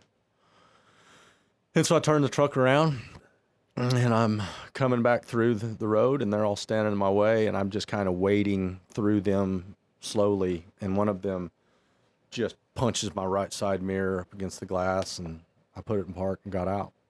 And they all came around, and I said, what'd you do that for? And it was him. And he just kind of smiled and said, I thought you were somebody else. And I hit him, and somebody picked me up, and I don't remember what happened after that, but they left me there, and 2 girls found me. I was unconscious. I was in the ditch. My truck had been pulled out in the middle of the field. They left. Everybody left me there. But some girls were out back roading all night and saw my feet sticking out of the ditch and saw me, knew me, didn't recognize me. My lip is hanging halfway off my dislocated shoulder, split head. And they loaded me in my truck and took me to the hospital. And Dr. Priest, who was the same doctor that delivered me, got to stitch me up, and I woke up there with the sheriff's department and the police department around me, and my buddy Pat Dean, and he said, "Who did this to you?" And all I could think about was, "Don't worry about it. My brother and I'll handle this." And I never. But 15 years later, my friend Brandy died. So now, hold on a second. So this guy carried the anger of you punching him at that rodeo for years, Couple. till he could get you on the side of the road there. Did you leave when you said, "My brother and I will handle this. Don't worry about who it was"? Now, are you carrying that Well, now they've anger for transferred 15 me. years? Oh yeah, but You were. yeah. I mean, keep in mind now I was in pretty bad shape. They put me in an ambulance and took me 25 miles away to Bartlesville, reset my shoulder, and then I'm healing up on my grandmother's sofa. And about 3 days later, my mother and my brother and my stepdad had all talked to my dad and decided it's probably best for me to get out of there. And so they packed my stuff and I moved to Amarillo. And I held a grudge against those guys and him for years, like I said. And 15 years later, my friend Brandy Evans, who I'd known since fourth grade, overdosed and died. And her husband asked me if I would be a pallbearer at her funeral. And she's Indian, so I knew that all those guys are going to be there too. But I'm going. And I showed up in Pawhuska, and him and I were at breakfast, Greek's Cafe, and he said across the table to me, he said, "I know Pawhuska hadn't been good to you, but Brandy would have wanted you here, and I'm glad you're here." And I said, "Thank you." And I said, "I wouldn't miss it." And we started talking about those guys, and I said, "Where are they now?" And he said, "Well, this one's there, and this one works up at the tribal agency." And I said, "What's he drive?" And he said, "Well, he drives a black Dodge Dakota. He's got a big soccer ball in the back." He looked at me and just kind of waited for me, and he said, "You can go up there and whip his ass?" And I said, "No." And paid for breakfast, and I left, and I drove to the agency, and then I walk into this building. Now, this is 15 years later from getting knocked unconscious on the side of the road, beaten half to death. All right. So people realize. Yeah. And I walked into this building, and 3 big Indians sitting at different desks, and I'm pretty sure I know this is him. And I walked over to his desk, and I said, "How you doing?" He said, "Good." And I didn't know if he recognized me. And I said, "I'm Garrett." I said, "Garrett George." I just reached out and shook his hand. I said, "Come out here and talk to me." And I turned around and walked back out. And I walked out on the step, and I stepped down off of the platform just on the next step, just not to be threatening. Less threatening. Yes, sir. Right. And he slowly came out. He's a big guy. And he kind of leaned up against the wall like, "What's up?" And I said, "You know why I'm here?" And he said, "Are you here for Brandy's funeral?" And I said, "Yes, sir." And I said, "I don't want any shit from you guys." I said, "But I do want to know what you did to me that night." And he dropped his head. He said, "Garrett," he said, "that was 15 years ago." And I said, "Yeah." I said, "Well," I said, I've held a grudge for that long, but I'm hanging with a pretty good group of Christian men in Amarillo, Texas on every Wednesday night." And I said, "We're getting real and talking about pain." And I said, "I think the best thing for me to do is to just forgive you for what you did to me." And he welled up with tears, and I really wanted to get him out of this uncomfortable moment. I just wanted to forgive him and leave. And I walked over to shake his hand, and I shook his hand, and I looked down and I saw his wedding ring just to change the subject. I said, "So you married now?" He said, "Yeah." And he turned his ring. He said, "I don't know how much longer." And I said, "Well, I hope it works out." And I left, and we buried Brandy. And I was thankful for the opportunity to be able to forgive him. And it was probably as good for him as it was me. Awesome. It's been some life, bro. Good life. Good life. Yeah. Highs and lows, pain and triumph. Yeah. I think that's what life's supposed to be. You know, you're supposed to experience everything. We've experienced darkness, and we've experienced light, and I think those who lose sight of life are just concentrating on the darkness. You know, like it makes the light so much brighter with what you've gone through. You know, it just I appreciate life now. I took life for granted, like for so long. Like, whatever. I'm using drugs. When you're using drugs, you just don't care. Whatever happens, happens. Yeah, I didn't want to die, but I didn't really care if I lived. Exactly. Right. It's just you just become this creature existing. Yeah. No, you're not living, that's for sure. I used to wake up so miserable. Like the first thing I could think of was like, do a line of Coke and get a glass of wine going. What a combo, man. I've never heard of Coke and wine. Oh, dude. Till you. I don't even want to tell you. Red wine and a good bottle of red wine and a white line. Oh! Yeah. I don't want to set you off on the skids again. You don't have to worry about that. Yeah. Yeah, but it's just, you know, like I wake up every morning and I just give thanks for a new day. I'm just so appreciative of each new day. I used to wake up miserable, hating life. And now I just wake up bound out of bed early and just excited for the day, you know? How do you know, do you have a routine now, keeping yourself sane? You know, like that do you have a routine in the morning? You know, anything that? Yeah, I wouldn't say I'm as consistent as I want to be, but I at night more than anything, I go to bed with a positive message on every night. I never have like going to sleep in silence. I don't know if you deal with that, but have you ever dealt with that? I know exactly what you're talking about. Where's that come from? My brother could not go to bed without the TV blaring. Like the TV's blaring all night long, you know, constantly needing that distraction, you know. I just don't sleep well, you know. That's you know, like somebody I talked to over the weekend, they're like, I just don't sleep, you know, like you know, the father would come into the bedroom as a young boy, you know, 12 to 4 a.m. in the morning to abuse. So like this guy's like, you know, I'd be up all night long, probably because he's on guard. The body's saying this is the time we got it. And this is after the abuse is over. So he's like, I would just go out running, you know, 1, 2 in the morning. I became a runner. And I would just run in the middle of the night, you know. How long did you do that? This is the guy I talked to over the weekend. And he's like, I still run. Well, you know, like, he goes, I 4 or 5 hours of sleep maybe a night. That's it. You know, so it's still, and that's the body's just like, we got to be on guard. We got to be on guard. You know, these are the witching hours for dad to come into our room. You know, this is as a grown adult still. You know, you know. So I just, you know, it's tough for me to get, you know, 6 hours of sleep. More than that is six is like what I do a night. You know. Yeah, but so you need a positive message to get you to sleep.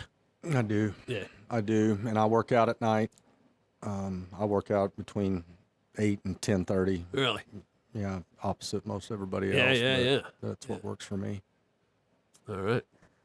And I wouldn't, you know, I don't really have a church home yet, but hope to find that soon. Faith is a part of your life. Yes, sir. Yeah. Faith, exercise. Yeah. What other positive? Yeah, and I'm reading my Bible more than I ever have. Like I said, I'm not as consistent as I need to be, but those are just a few of the things. But serving is where I find fulfillment.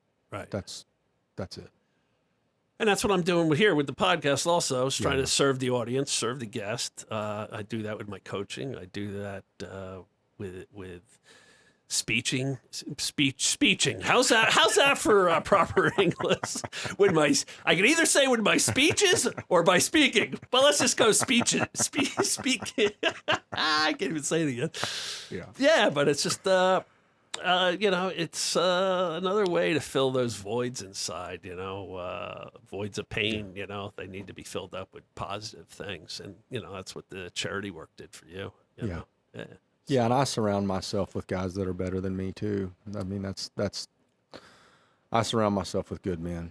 Good men. I feel like you and I need to like hang out for a while, and you know, I think we could talk for like, you know, 24 hours straight, you know, and still just be breaking the ice. Let's get you down to Texas next. Yeah, bro. I'm honored you came on and I'm honored to opened be up. here. I really appreciate you. Thank you. And I appreciate you being here. And we're going to get you to love Garrett again. Hang in there, bro. Thank you, brother. All right. All right, Bubba. Well, everybody, I need to take a deep breath after that one. Man, that's a lot of trauma. And the dude's still here with us. Garrett's still a work in progress, and that's what we all are. We're all works in progress. We're all trying to better ourselves. We're all trying to help others. And you want to feel better about yourself and the crap you're dealing with? Find a way to give back. That's what helps me. That's what's helping Garrett. And you got to find a way to help somebody else, and you'll find meaning and purpose for your life. See you next week. Thanks for being here.